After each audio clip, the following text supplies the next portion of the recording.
Welcome back to Callahan's Corner. You ask the questions, we answer them live right here on Facebook. Got a user-submitted question from the Service Autopilot user group.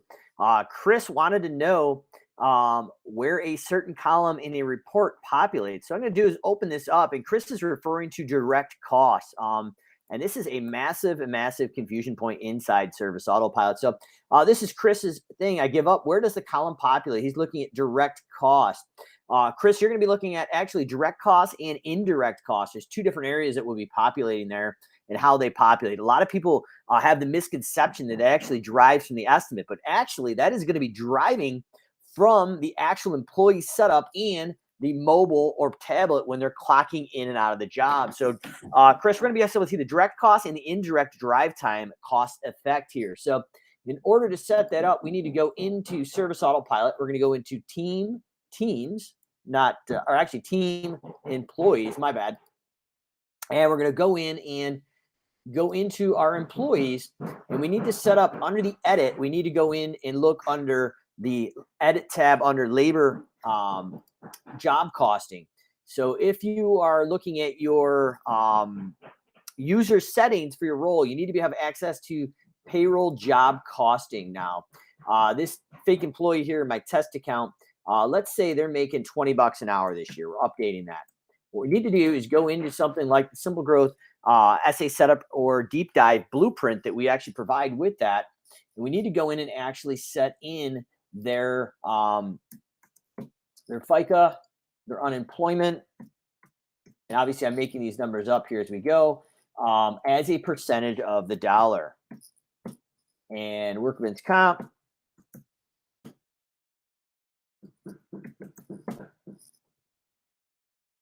And let's say this is 0.03. So all these need to be as a percentage of the dollar if they apply. You're looking at things such as FICA, unemployment, workman's comp, unemployment insurance, liability insurance, vacation, holiday pay. If any of these apply, they need to be figured out. But what we're doing is taking that and then plugging in the $20 an hour, and that 23 and 35 are the number that we need to put inside Service Autopilot. So we'd go in and put $20 an hour. The labor with labor burden is 2380 right here, and overtime with overtime rate is now 3570.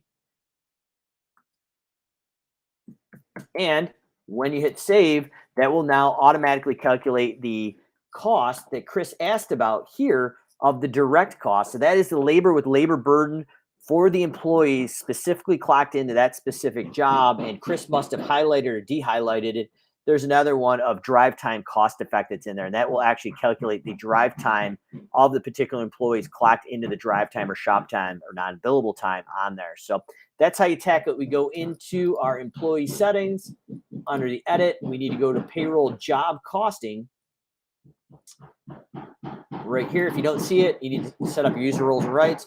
Hourly rate goes in here, labor with labor burden, normal time, and overtime. So that's how you tackle it, Chris. And when you do such, you will have your direct and indirect costs, and it will let you know where you're hitting your costs on your on-site and off-site time.